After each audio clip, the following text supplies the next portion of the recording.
He's only 15 and he has done a lot already. What am I doing with my life? Wow, look at his house and cars. I wish I had one.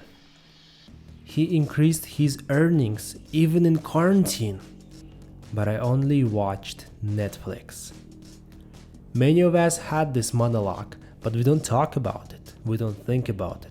Every single day, we check social media without any hesitation, especially in quarantine when we've gotten more time available. Even if we spend 3 hours a day on social media, we'll end up spending 45 days in a year. But how will social media destroy your life? Watch it till the end.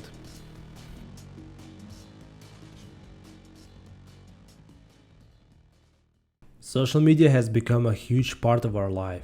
It was supposed to be a great tool to share your opinions with friends and strangers and provide value around the world. But instead, social media became an addictive place to consume content and negatively affect your mental health. For example, it boosts your anxiety, depression, and stress. It happens because social media contains a lot of toxic information. Moreover, social media makes us unhappy. A study found that Facebook use was linked to both less moment-to-moment happiness and less life satisfaction. The more people used Facebook in a day, the more these two factors dropped off. As a matter of fact, social media apps have a unique user interface that makes people use an application often. Thus, all these factors cause a negative effect for mental health. Not only social media causes problems for mental health, but from a science point of view, it affects your physical health as well.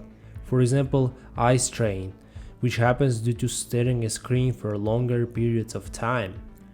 Fatigue, that's another symptom of overusing social media.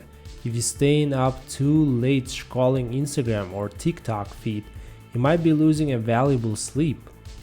In like manner, social media causes distraction, which has one of the most dangerous consequences, especially if you drive and text.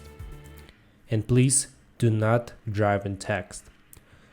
Long term, social media distraction causes being unfocused. It happens because social media is overloading our minds with useless information. Equally, social media is physically training our brain to multitask with suggested videos, ads, hyperlinks, notifications, and the immediate access to others' lives. Since our brain is used to multitask, it makes us unable to focus on one thing for longer sessions. To prevent these consequences that cause health issues, we don't need to fully restrict us from using social media, but we need to filter information, such as unfollowing toxic and unneeded accounts on Instagram. If those are your friends or family and you don't want to unfollow them, you can simply mute them. You won't see their posts and you will follow them at the same time. This is important because you won't see things that overwhelm and make you stressed out. All that unnecessary information won't disrupt you anymore and you can focus on what's important. If you want a full guide how to make your phone productive, check out my video up there.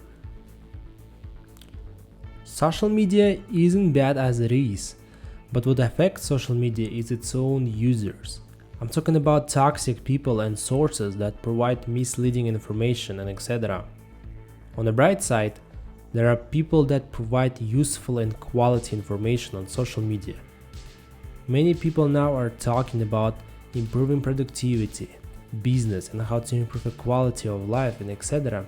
Therefore, it's more about focusing on positive sides and filter information for yourself.